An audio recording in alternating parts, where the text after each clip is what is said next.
Sport Business. Global Sports Intelligence.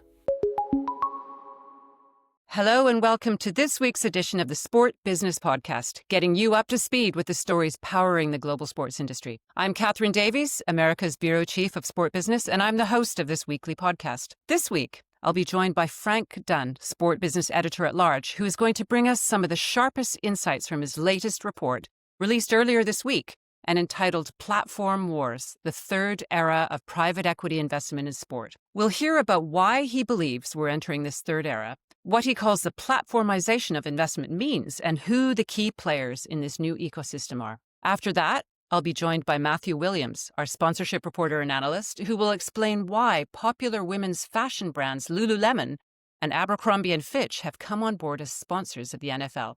To wrap up this week's podcast, Sport Business senior reporter Maria Kolodova will bring her insights into the NBA's international rights sales and the challenges that it's facing. All this is coming your way in just a few seconds. But before we start, we'd like to remind you, our listeners, to please leave us your feedback on today's podcast in a review on the Apple Podcast and Spotify platforms. Let us know if you like what you're hearing and what you'd like to know more about. Now, let's move straight on to our first topic of the day. I'm here with Frank Dunn, Sport Business Editor-at-Large, who's going to tell us about the latest report he's written for us on private equity investment in sport. But before we jump into the details of this superb new report, Frank, it's been a week since you came back from the SportTel convention in Monaco. Welcome back to the podcast. And can you give us a few of the standouts for you from this year's SportTel? Well, I think one of the things we tried this year is we had a big lunch with lots of special C-suite guests, and I won't go through all the names. There were some incredibly interesting people there from across the world of sport. That was really, really interesting. It was all Chatham House rules, all off the record, and it was really, really enjoyable. So that was something we haven't done before. I think that worked really well. But for me, it was just nice to be back. I mean, I haven't been since 2019. So really, I didn't really come away with a huge number of scoops, I have to be honest. But it was just so nice to see so many old friends. And they are friends, really. I mean, they're people I've known for 25, 26 years. I agree. I've been going for, this is going to take me about 20 years. And it's almost like a high school reunion, isn't it? You get back together every year and everybody's sort of changed a bit, grown a bit older and has new stories to tell. It's great fun. Now, we're going to talk about your latest Sport Business report released just this week. It's called Platform Wars, the Third Era of Private Equity Investment in Sport. And it's a deep data-led analysis of the private equity landscape that answers the question, is sport delivering the returns that investors expected? This report is the companion piece to your report of May 2023, entitled Selling the Future, Private Equity's Role in Sport, which was released in the middle of an explosion of private equity investment in sport. Now, barely 18 months later, Frank, you put together this new tome, and I'm keen to find out more about what you've called the third era of private equity investment in sport, what it entails and why it's happening now.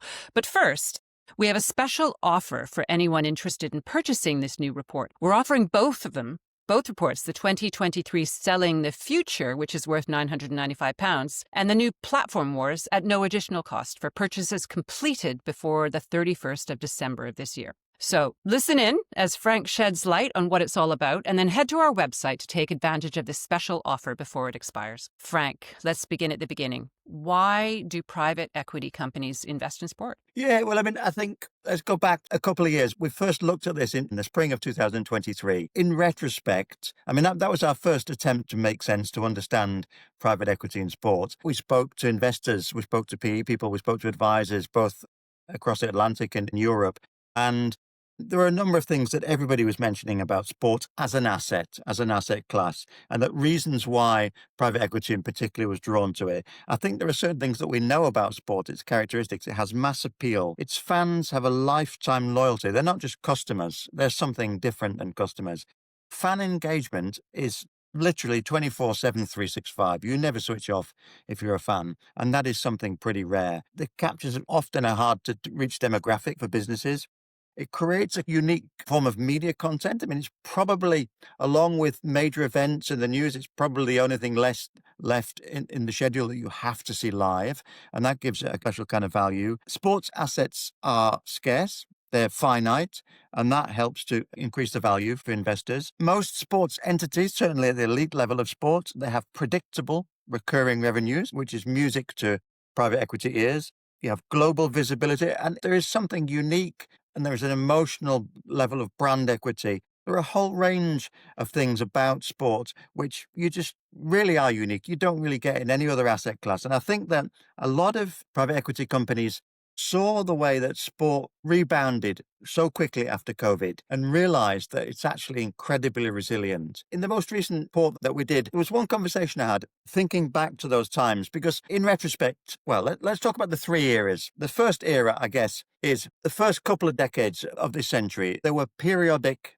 targeted, occasional investments by private equity companies. They tended to be for complete ownership, whether it was an agency like Sport5 or an agency like Infront, or complete ownership of a sports entity like Formula One. But they were fairly rare. Then there was this explosion of investments in leagues, clubs, federations, governing bodies in that period 20 to 22. In retrospect, I mean, one of the things that we tried to understand in 2023 was what was driving that. In retrospect, it looks quite simple. There were two real engines. The first one was the US sports leagues were in a gradual process of liberalizing their rules regarding who can invest and who can, third-party investors. They were opening up, and gradually across a period of 2 or 3 years, up until most recently the NFL. Now, all of the big US sports leagues, professional sports leagues, they allow private equity investors small stakes, 5-10%.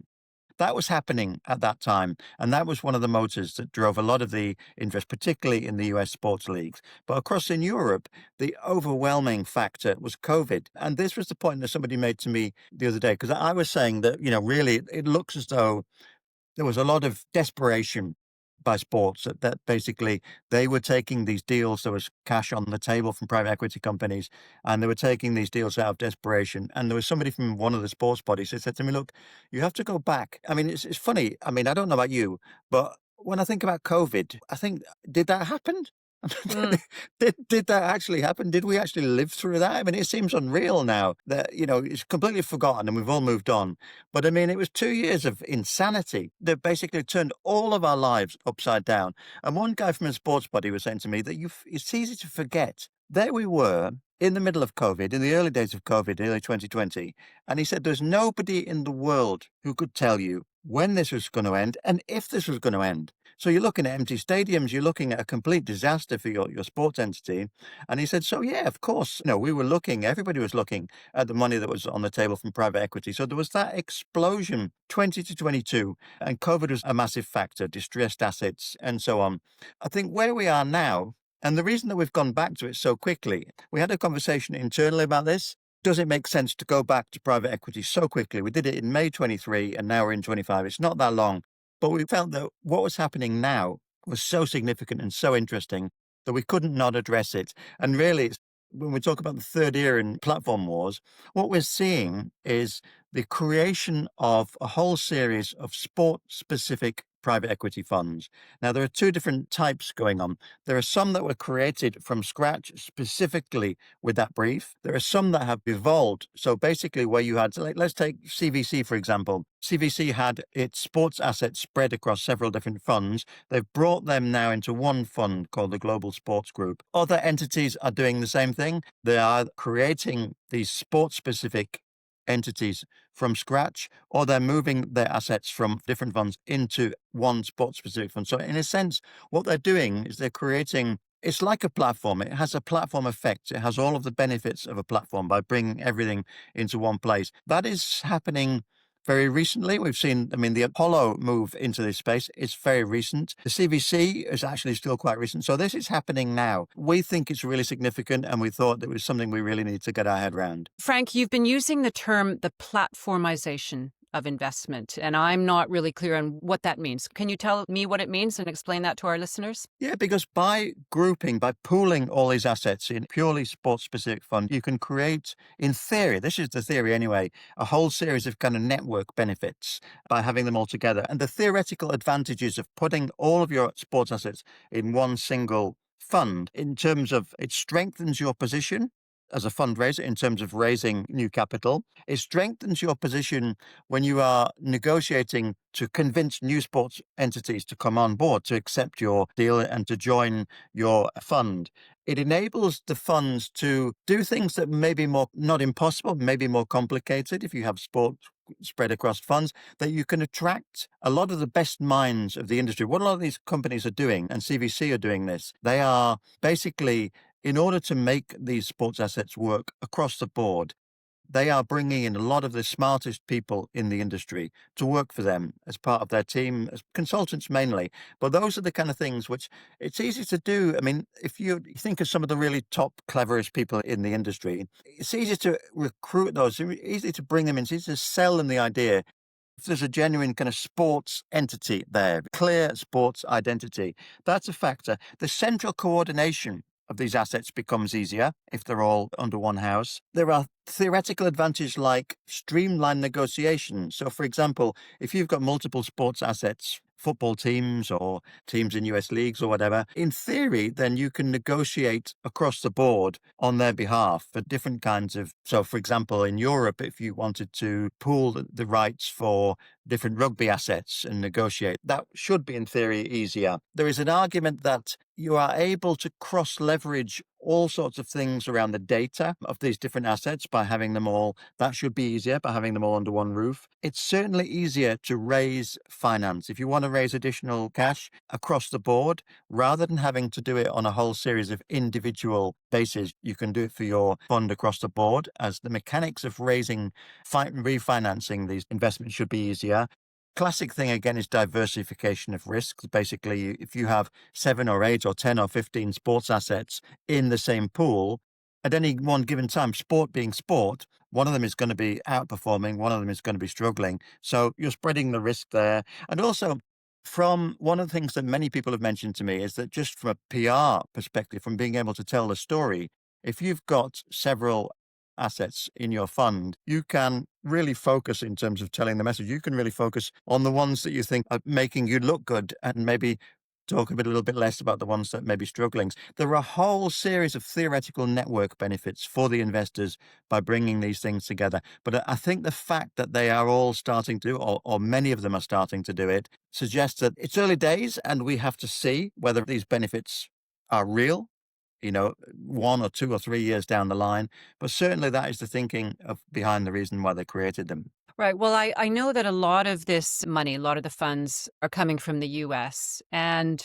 I think the question I want to ask is, do you think that US investors fully understand the risks of investing in European sport? And one of the things that a common friend of ours told me when I was doing a report on cricket is that there is a fundamental tension. Private equity's modus operandi focuses on profit margins and investor returns, while governing bodies want to retain control, protect the heritage of the sport, invest in grassroots development. And so you can see the tension there. So do the U.S. investors know what European sport does tend to be more sort of focused on the ecosystem, and it's not perhaps as big business driven as U.S. Major League Sport? I think within that, Catherine, there are two separate issues. I think the first one is the structural aspects of European sport and the pyramid, which is based on, if you look at football, promotion, and relegation. I would say, and this is something that different people have said to me in the US over the past few weeks, that if you were to go back maybe 5 or 10 years, that probably a lot of institutional investors and a lot of the investment advisors weren't fully on board, didn't really fully understand the risk-reward relationship in European sports. But one of the guys was saying to me that I spoke to, he said, look, there isn't a person in this industry that hasn't been following Welcome to Wrexham. And it's like, that's 4 series of programs with I don't know how many episodes, but you try and make the equivalent of that about an MLS team. Now, everybody totally gets the entire tension of that series is based around what's at stake, through a promotion, or what's at stake missing out on promotion, what's at stake if you get relegated. So I don't think there's anyone left in America that doesn't completely understand that risk-reward relationship. I'd be astonished if there's anyone that was naive enough not to understand what they were getting into. I think there's a second point, though, and I think this applies probably across the board, and there's one word that people use to me time and time and time again across both reports, and that word is alignment. You hit upon something that I think goes to the heart of this. Governing bodies. A governing body almost always, if not always, is a not-for-profit organization. And they have a remit to protect the interests of the entire sport from top to bottom, grassroots, amateur, kids, women's football. And a lot of those activities are not profit making, they're not even income generating. A lot of those are things that you have to support. So if a governing body is getting into bed with a private equity company, and these are, let's face it, these are the companies that a few years ago had a pretty bad rap. These were the original barbarians at the gates with their leveraged buyouts and so forth. But, their whole raison d'etre is to make a profit, return a profit to their investors. So that's a lot of people have said, and a lot of people in sport that I've spoken to believe passionately that private equity is not the right solution for a governing body because you can't align. It's a fundamental existential issue that basically one is profit making and one is non-profit making, and those just don't align. But then you start to look at the whole pyramid of sport. It can be complicated with a league. And I think CVC have discovered working with the Premiership in rugby, that you've got different voices, you've got different stakeholders. As you go down towards entities which have maybe a single owner, or if you are buying absolute ownership in that entity rather than taking 15, 20, 25, 30% stake, as CVC has done in a number of its sports assets, then alignment becomes easier. It becomes easier to, if you are taking a stake in a football club, say, which has one owner.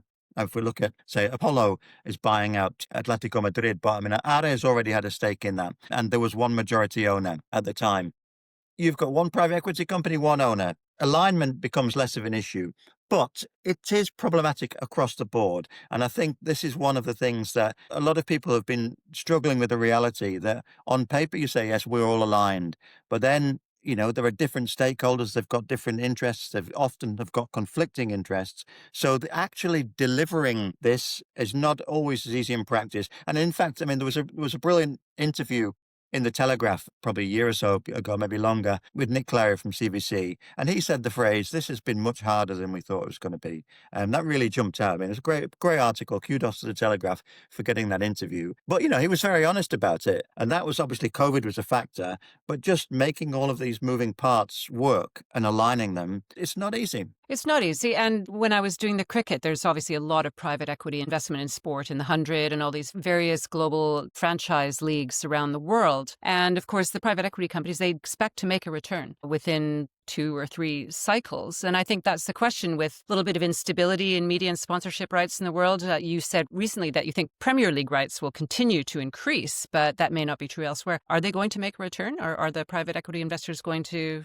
get what they've sold to their customers? What do you see? What's your crystal ball saying about that? I think that's one of the takeaways from this movement towards these funds is a recognition, I think, on the part of a lot of these investors that you can't make sport correspond to a historical private equity cycle. The old logic of private equity was that you get in, turn things around 3 or 5 years, you move on. I think people have come to realize, and it's interesting that the Apollo vehicle is a permanent capital vehicle. And the idea is it's long-term patient capital. Now, it's still a private equity company. It's not a sovereign wealth fund. There's going to come a moment where they're going to be looking for their exit.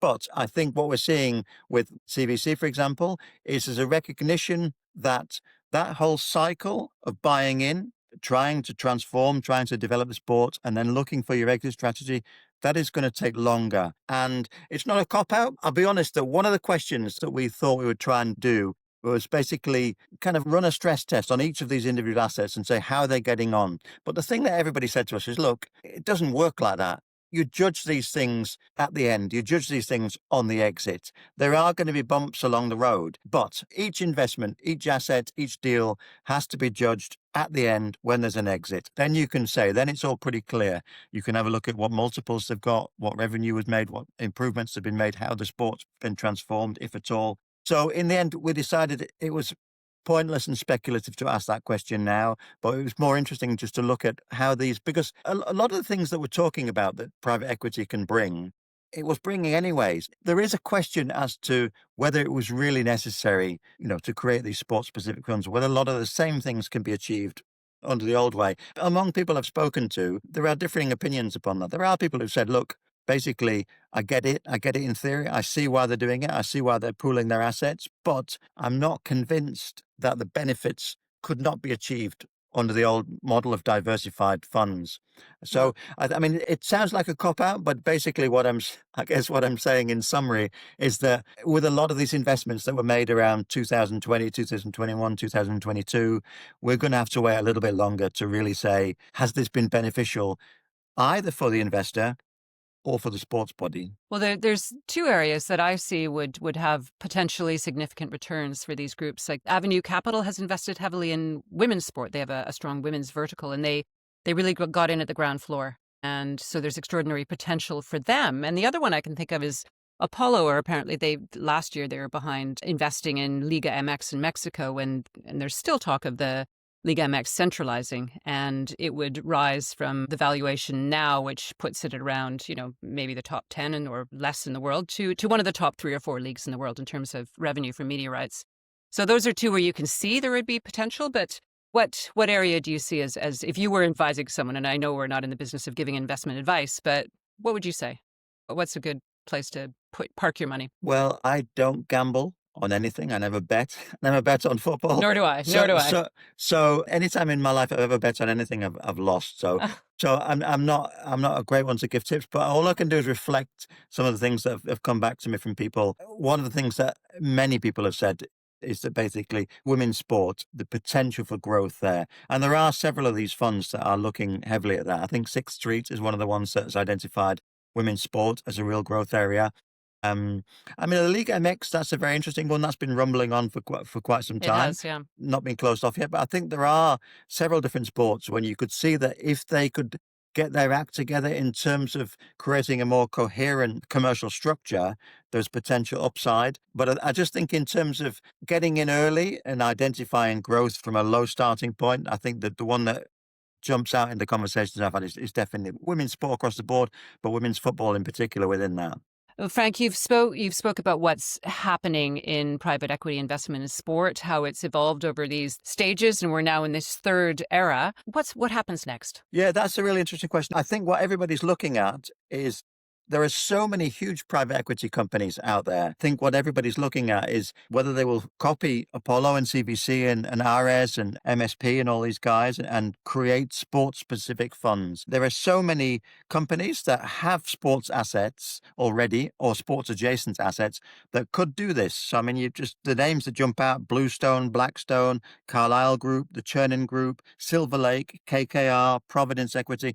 These are all known to have investments in sport, but at the moment they have their investments spread out. The smart money among the people I've been speaking to in the last few weeks is on Redbird Capital to do this. As you know, they've got stakes in Milan, Fenway Sports Group, which owns Liverpool. They've got recently, I think they're part of that consortium which bought into the Miami Open, the Madrid Open. I don't know if that deal's been completely signed off, but they've got interest in the Yes Network, Toulouse Football Club. So that could be one. But I think also, we've seen in the last few days, we've seen Apollo make this move on Atletico Madrid.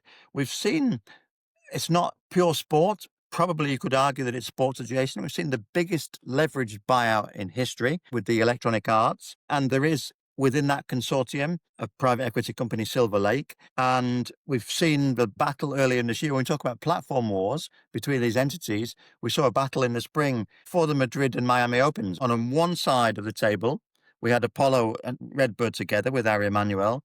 On the other side of the table, there was CVC. And at some point in the negotiation, there was also the Saudi Sovereign Wealth Fund, the PIF. So these are the battles that are now emerging for this relatively diminishing number of valuable assets. And I was talking to an investment advisor yesterday. He estimated that basically across all of these funds that are now targeting sport, there is a pool of capital somewhere in the range of value of $5 trillion. These are all of the funds looking at all of their dry powder, all of the money they've got to spend, and they want to spend, and they have to spend.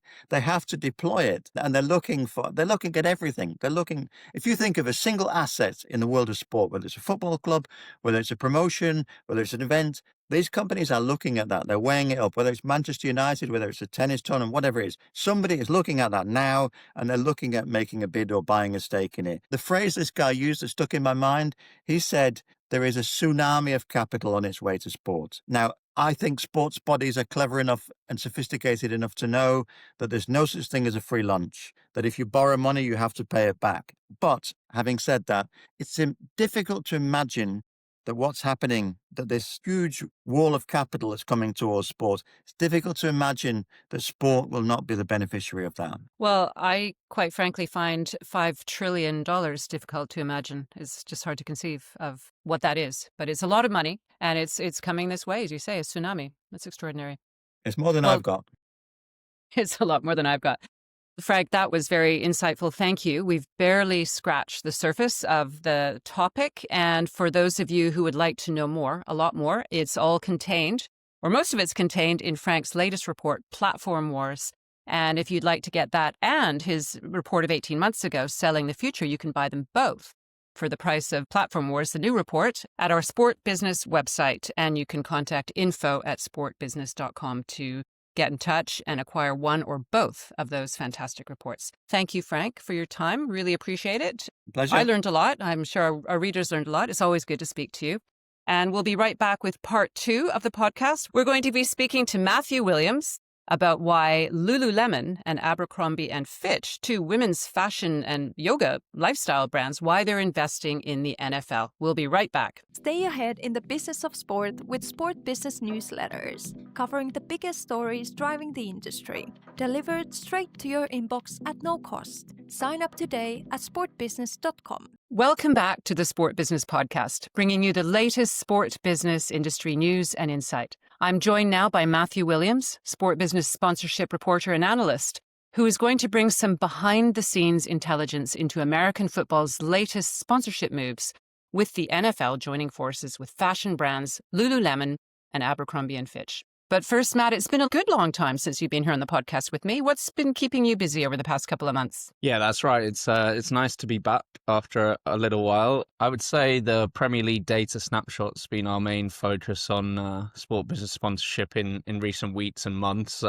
Weekly listeners would have heard my boss, Ben Cronin, and my colleague, Fayez Samadi, talking about said snapshot on the podcast. If anyone hasn't managed to read that yet, I do recommend it. It's a pretty thorough breakdown of the Premier League sponsorship market as it stands and looking forward. Yeah, it's a slight misnomer, isn't it? A snapshot, because it's a very weighty tome and it goes into immense detail, and it's an extraordinary piece of work. Well done, sponsorship team. So let's move right on to the topic for today, the NFL and its recent deals with Lululemon and Abercrombie and Fitch. So how and why, Matt, what is the NFL's approach to fashion and style, and how is it evolving? Yeah, I think evolving is the key word. The NFL, they're really trying to push into these areas in a way that they tap into them in a way that they haven't necessarily done before, whether that's because they haven't been able to or because it just hasn't necessarily been an area of focus. But I suppose the NFL has reached a stage of maturity. You know, it's so successful across a number of verticals and so sort of well established and mature that areas like fashion and style perhaps represent one of the only areas where there is still untapped potential. You know, that's not to say that they haven't made some strides over the years in this area, but they're now certainly evolving it and taking a new approach, and also looking at this space as a way to bring in different demographics of fans, more female fans, younger fans. And obviously any sports league organization, no matter how successful, always want to make sure their fan base is growing and is getting younger and more diverse in demographic, because ultimately that's a way to secure long-term health, right? So they've made a number of moves recently to sort of evolve their efforts in this space. And I'd say this partnership with Lululemon announced this week, which is a licensing-only partnership, but the Abercrombie and Fitch partnership is actually full-on sponsorship, and the first time the league's had a full sort of central-level sponsor that's had the designation of fashion partner. So, you know, those are just sort of two examples of how they've been pushing in the space, and I'm sure we'll come on to some others. Well, let's look at the motivation on the brand side and specifically Lululemon. And that really hits home to me because Lululemon was founded in Vancouver in 1998. And that's my hometown. And you walk down any street on the west side of Vancouver and pretty much every women and quite a few men actually are dressed head to toe in Lululemon, myself included. And their core product is, and for me always has been, leggings and sports bras for yoga. The NFL connection struck me and it surprised me because I think the new lines for the NFL are going to be logo heavy. They're designed to appeal to a younger male audience. Is that going to resonate with the core audience, which I would argue is still millennial, boomer, Gen X, Gen Z women, that high value women, because these are expensive products and they're beautiful products. I'm struggling to see the link. Tell me more about that. The first thing to say is that the NFL would say that, according to their stats that they've put out earlier this year, almost half their audience is now women. I think this Lululemon the apparel collection they're going to launch with the NFL that will run across all 32 franchises in the league. It will be apparel and accessories for both men and women. So it's certainly not just a male-focused play. And I think you've accurately describe what the traditional view of a Lululemon customer wearer would be. But with all that being said, Lululemon is certainly diversifying its own offering and focusing more on a male demographic, particularly in the US. I saw an interview with a key Lululemon figure in Forbes earlier this year who talked about, particularly in the US, it was described as its most mature market. The menswear element is really growing, making up about a quarter of the business at the moment, and something they only want to grow as well. I think it's fair to say there's sort of two halves to this play. There's tapping into the NFL's growing female audience, which I guess represents its core customer base. And then there's the menswear side, a great opportunity for Lululemon to push on that vertical as it's already stated that it wants to. I think it's an interesting time for Lululemon anyway. I wouldn't go as far to say in financial difficulty, but just some challenges recently. Share prices falling. The company cited the tariffs imposed by Donald Trump as another challenge and something that's going to fundamentally cost it money in the short and medium term. So I guess it's a time for them to look to new revenue streams, and perhaps this represents one way of doing so. Well, let's shift over to Abercrombie and Fitch, which is a place I also shop and my Gen Z daughters do as well. And it's an American lifestyle clothing retailer, focuses on young millennial women. And from what I read about this connection, the NFL, they're looking towards a real reinvention towards the crossroads of fashion and fandom and lifestyle. And they're looking for a younger global audience through athlete-led storytelling, hence the connection with Formula One as well. So it seems to be a pretty solid fit for me. What's the motivation for Abercrombie and Fitch? Where are they looking to go with this? Yeah, I think you've introduced it pretty well there, in the sense that the Formula One move last year with McLaren was the first sign that it was looking to broaden sports presence and how it used sport as a marketing tool. And this is no doubt its biggest move so far, signing a full-scale sponsorship with the NFL. It's not uncommon. In fact, this deal builds on a licensing agreement, A&F, if we can call them that, had with the NFL, and now broadening that out to full sponsorship level is first of its kind move, I would say, for the brand. So I think, that shows where it's going. And like you said, they're trying to lean on, I think, sport in the modern day, particularly sports like the NFL and Formula One is another great example. That crossover with style, particularly around some of the personalities involved. You only have to look at, say in Formula One, look at the sort of fashion and the fashion culture that surrounds Lewis Hamilton, who incidentally, just to jump back to Lululemon, is actually a brand ambassador for Lululemon in a deal signed earlier this year. So that tells you more about the way Lululemon are going. But for Abercrombie and Fitch as well, a big focus of their NFL deal is going to be tapping into the style of individuals and some of the most sort of perhaps eccentric or out there sort of fashionistas in the NFL. Among the players, I'm just reading a list here of players they'll be working with on an activation campaign called the Style Concierge, the likes of Christian McCaffrey, CD Lamb, T. Higgins. They'll all be working closely with Abercrombie and Fitch in this new campaign. And Style Concierge campaign I mentioned actually represents the largest advertising investment the brand has ever made in the sports space. And it'll, be running nationally in the US across sort of traditional platforms. But as you'd expect as well, they're really going to be tapping into platforms like TikTok. So again, you see what the brand's trying to do here in terms of tapping into the sort of modern culture that surrounds sport, that goes beyond the action that we see on the pitch, that the sort of cult of fashion, the cult of the brand of individuals and their style, really. So it's an area that I think we'll see brands, as with these two, continue to run with more and more going forward. So, Matt, just going back to Lululemon, I suppose, and Abercrombie and Fitch, it applies to both of them. I can see how the NFL is really trying to reach this new demographic. When we were talking in a previous podcast about the NFL and its sponsorship, one of the numbers that came up is that its average audience, the age of its average viewer in the US, I think was either late 40s or early 50s. So you can see what they're doing. And then you mentioned to me before about Taylor Swift. And I mentioned in a previous podcast about how Bad Bunny is going to be the halftime show. Can't believe I'm mentioning Bad Bunny twice in this podcast. But yeah, you can see what they're doing with their entertainment and now with their fashion brands. They're really targeting that younger demographic, aren't they? It's good to have our weekly Bad Bunny segment return. But I think in all seriousness, Taylor Swift is worth mentioning here in a serious way, in the sense that I think the NFL would certainly argue that they were already going down this fashion style route before Taylor Swift embarked on a relationship with Travis Kelce, the Kansas City Chiefs, and became a very visible presence around the NFL. But I think it's fair to say that that has added fuel to those flames that the NFL were trying to cultivate there. Taylor Swift obviously brings with her a huge audience wherever she goes, a very committed army of fans, I would say, from my knowledge. And with that, there have been the NFL itself has admitted definite spikes in interest from groups in the NFL, and she's been very, I'd say, as I say, an active presence around certain games, particularly high profile games that Travis Kelce's been involved in. And the Chiefs have been to the last two Super Bowls, losing the one earlier this year, but winning the previous one. And obviously her presence at those events has accelerated interest from demographics that perhaps didn't have much of an entry point to the NFL before. And I think the NFL has not been shy in harnessing that. They would definitely argue they were already on the path and they wouldn't want to put it all down to Taylor Swift, so we should acknowledge that. But it's only encouraged them to make certain moves. For example, in February this year, the first ever fashion editor at the NFL was hired by the league.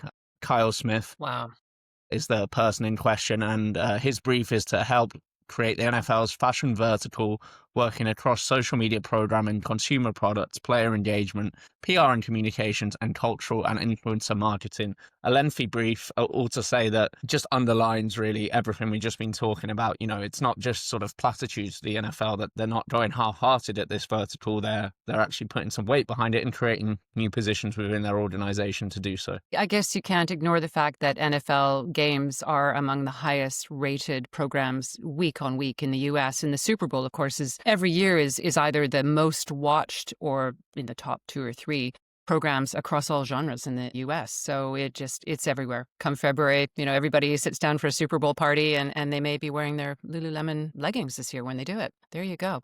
Well, Matt, that was insightful and interesting and a whole new perspective for me.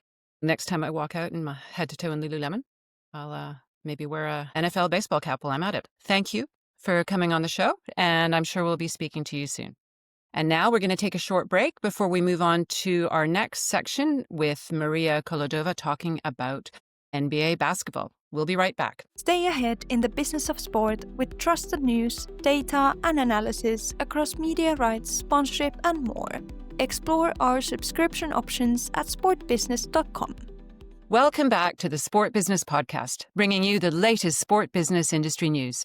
I'm joined now by Maria Kolodova, Sport Business Senior Reporter, and she's going to tell us about the NBA's latest international media rights sales process. But first of all, Maria, you are just back from your second SportTel Sport Media and Tech conference last week in Monaco. Tell me what stood out for you. It was really nice being back. Also, first of all, thank you for having me. But also, it was really interesting because last year, it was my first time and I was kind of still getting to know the lay of the land. Still, meeting people, but also just kind of like, where's the best place to have meetings? Where am I supposed to be now? Like, where is everything? And now this year, it was kind of, I could walk around and say hi to people that I know and people that I'd met before and kind of strike up those conversations without having to worry about like, where is the upstairs cafe? So, well, this year I didn't have to worry about that at all. There wasn't one. But yeah, it was really nice to kind of really be in the flow of things. And I think second time around, it was better for sure. It is a nice annual industry gathering and it's good to see people. It's like a homecoming, isn't it? Yeah, very much so. Let's jump straight into it. You're going to tell us about the NBA and the fact that they have just announced 3 landmark deals. Well, they announced them last year. And those deals kicked in this season, and they're set to last for 11 years. All 3 of those deals had significant international knock-on effects. So can you tell us about the new era of the NBA and how broadcast deals have changed since then? Yeah, so the NBA, as you said, last year, they announced 3 new domestic media rights deals that kicked off in the 25-26 season, so last week, essentially. And that's Disney, Comcast, and Amazon. Interestingly, that process also saw Warner Brothers Discovery or Turner come away with no domestic NBA rights, which cost them legal action broken as a result of their matching rights clause, which I won't go into for your own good, but just know that I could talk about it for hours. And you can actually find an analysis on that lawsuit at Sport Business Media. So the domestic deals are interesting because, they're interesting in themselves. They're worth $6.9 billion per year across the three. But what is not really talked about as much is, in the US at least, is that all three have international components, guaranteeing some international coverage. So say Disney gets to show some games in international markets, for example, and so does Comcast with its Sky Pay TV broadcasters, so say in Italy, in the DACH region, and in the UK. To me, the most interesting is Amazon, because Amazon's deal essentially means that in most territories in the world, with only a couple of exceptions, Amazon Prime Video basically has rights to that package that they have in the US everywhere else in the world. So essentially what this means that from this season on, basically no broadcaster is really able to secure exclusivity or renew exclusivity when they previously had it, because essentially at least one of the domestic broadcasters will have a remit to broadcast in that territory. So, for example, in Italy, Sky Italia used to have the rights exclusively, but was no longer able to keep it that way because Amazon had a package of games in Italy. Sky was already entitled to a package as well through that Comcast deal, and so that third package was up for grabs and was secured by Sky. All of the NBA's deals were up ahead of this season, so they had lots of work ahead of them to kind of try and figure out what they're doing from 25-26 onwards. The NBA had to go to broadcasters and say, here's the deal, here's what you can show. You're not able to have what you had before. And, that's been, I think, a little bit tricky in some of the markets. And I don't think the broadcasters are super happy about that. Well, you mentioned Italy, Spain as well. The values of the new deals have gone down. And in Spain, particularly the incumbent broadcaster, which I believe was Telefonica Movistar, wasn't it? They stepped back from the talks and they didn't renew their rights. So does this hurt the NBA overall, globally? Does it hurt viewers and viewership? Or is the global deal just so beneficial to them that it doesn't really matter? Yeah, so we just recently published 2 analysis stories on Sport Business Media for the NBA, one about the deal in Italy and one about the deal in Spain. And to me, these are sort of 2 good examples of essentially how the NBA process can go. And by the way, I would like to add that we were told that the NBA won't actually be dark in any of the markets. And so, they're getting deals signed off. They were last week kind of in the process of finalizing some of them, but deals were agreed everywhere on principle. But back to Spain and Italy, as I mentioned, in Italy, the incumbent was able to secure that remaining package, which is essentially more or less the Disney package in the US. But Sky's outlay on that specific deal is much less than it was paying before for their full NBA rights. Of course, there's also the allocation from the Comcast deal, which is a little bit up in the air. I don't think anyone is 100% sure what exactly that would be. But given that most of the value generated in those domestic deals comes from the domestic rights, you can sort of infer what that would do to the value of media rights in international markets. Compared to Italy, where the incumbent snatched up those remaining rights, in Spain, the situation was a bit more complicated. So as you said, Catherine, Telefonica was the incumbent in Spain.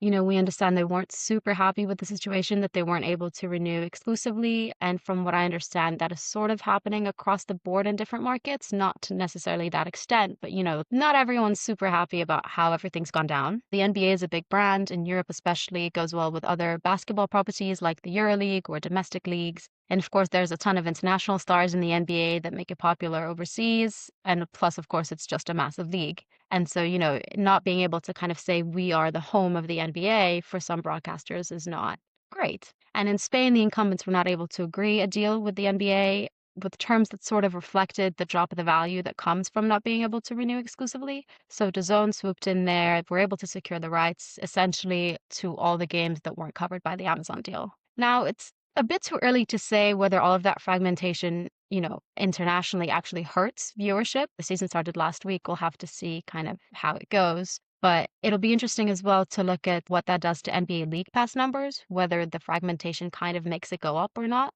And in terms of the viewers themselves, NBA fans or sports fans or just people who are looking for something to watch, it's tough as well to tell how much that will hurt them, especially in countries where there's a big time difference with the US. There's no way that everyone is staying up to watch all the games at night, or some people don't want to knock. But, it remains to be seen whether the viewers themselves are unhappy with the setup, or maybe if it means that they'll be able to watch at least some of the NBA if they already had Amazon, for example, and they don't have to commit to another broadcaster specifically to watch the NBA.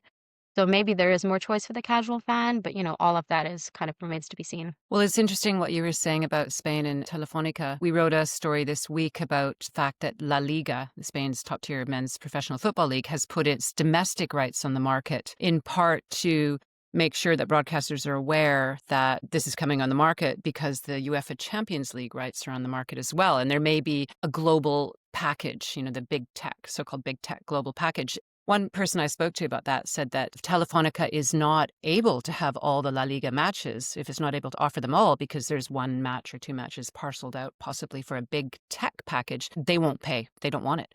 And so we may see increasing examples of that around the world, aren't we? We're seeing an increasing number of global deals and packages, and the UEFA club tenders, we believe it does have a global package, doesn't it? And that I think John or Martin said that it may already have been sorted with one of the big tech companies. But how do these new entrants on the market, the Amazons, the Netflix, the Apples, what does this mean for the NBA and other big properties? What do you think? Yeah, of course, the UEFA tenders have been the talk of the town over the past couple of weeks, especially at Sportel. And of course, I think the emergence of these global streamers in the market will definitely be something that leagues and properties will feel, but in different ways, I think. The way that big streamers are being felt in the market, or, how they're affecting, say, the Champions League is very different to how they may affect something like MLS with Apple in the US or WWE with Netflix. There's sort of layers to all of this, and I think we won't really see the full picture of how everything is changing for a few years. I think it's also important in this case to remember that 2 of the 3 domestic US deals with international ramifications are not global streamers per se, but rather just global media companies. And that's not really anything super new. Disney is active in a lot of different markets through so many things, including their media businesses, ESPN, Disney Plus, all sorts of things. And of course, Comcast, also not a streamer, a media company with a lot of linear assets. And so I think across the board, the streamers and the big tech packages and all those things, it's something that both properties and other broadcasters are having to contend with. For properties and for leagues, it's how do we maximize revenue and reach? Is going OTT the way to go? Is going global the way to go? Do we need a free-to-air piece? It's all something that everybody's thinking about. And then for broadcasters on the other side of this, it's how do we compete against them? What are our offerings for our consumers that would, kind of beat out the big streamers? Are we being priced out of the market? There's a lot more questions than answers at this point, I think. I think Frank Dunn does a really great job of analyzing all of that in his UEFA UC3 relevant Champions League analysis piece from a couple of weeks ago. But going back to the NBA, I think this is really just the beginning of this sort of model. If anything, I think the pure power of the US market is what's dominating a lot of this rather than the streamers necessarily. So I think it'll be interesting to see this play out on the European side after seeing some of the moves that are being made in or from the US. I know there's going to be a lot more to say about this in the future and certainly in upcoming podcasts. And watch this space is what I'd say. Maria, thank you as always for your insight particularly into US industry news, where you're certainly the expert on the team. We're going to take a short break now, and then Maria and I will be back to talk about what we're looking at for the week ahead. We'll be right back in a few seconds. From stadium naming rights and cricket to multi-club ownership and global sponsorship, unlock the most trusted data and insights in our reports. Explore more at sportbusiness.com. Welcome back to the Sport Business Podcast. This is our last section where Maria and I are going to tell you about what we're looking at for the week ahead. Maria, I think you have something specifically that's coming up at the beginning of next week. What do you see? Yeah, so we're back in financial season again. Nothing makes you feel the passage of time as the quarters every year. But out of the ones that are coming out next week, actually, the one I'm keeping my eye on is Fubo. And the results of that are coming out on Monday. This is a bit of a selfish one because I've been following this story for a long time, with the Venue Sports joint venture and kind of the lawsuits that fell out from that, and then the Fubo and Disney or Hulu merger. And so I'm looking forward to hearing more about that from Fubo CEO David Gandler on Monday, hopefully in the investor call, just to kind of hear about what their plans are for that and some more context. The merger officially closed yesterday. We're recording this on Thursday, so Wednesday. I've just been following this story for so long, and it's so interesting to me, kind of the fallout from all the legal action on all the antitrust elements of everything. So I'm very curious to kind of keep following that and see how that, is affecting the financial, well, we won't know how it's affecting the financial results, but kind of hearing more about kind of where that's going in the future. Well, I'm going to switch it over to what I'm looking ahead at, which is baseball, which I think a lot of people in my neck of the woods are following. And of course, I'm going to mention the World Series coming up, Game 6, which could be the final game tomorrow night in Toronto. But Blue Jays of Toronto. First of all, Maria, the Blue Jays are Canada's team. How many players do you think on the Blue Jays are actually Canadian? Well, I do know the answer to that question, but I think it's something that will surprise a lot of people. But I will say that the Blue Jays do have a lot of Canadian fans. They had Justin Bieber over there, so... Yeah, well, there is one player on the Blue Jays who's Canadian, Vladimir Guerrero, who is the big pinch hitter. He's one of the stars, one of two stars. Your favorite is Kirk, isn't it? He is my favorite is Kirk. Love him. Who's your favorite? The Dodgers also have one Canadian player, so they're tied on that. But the Blue Jays are one up. They're 3-2 in the series, and if they do manage to win tomorrow night at home at Rogers Arena, it will be their first World Series win since 1993. But of course, as you can imagine, the audiences are going crazy. The ratings for Rogers Sportsnet, and just interjection there, Rogers owns the Blue Jays. It owns their home arena, the Rogers Centre, and it also owns Sportsnet.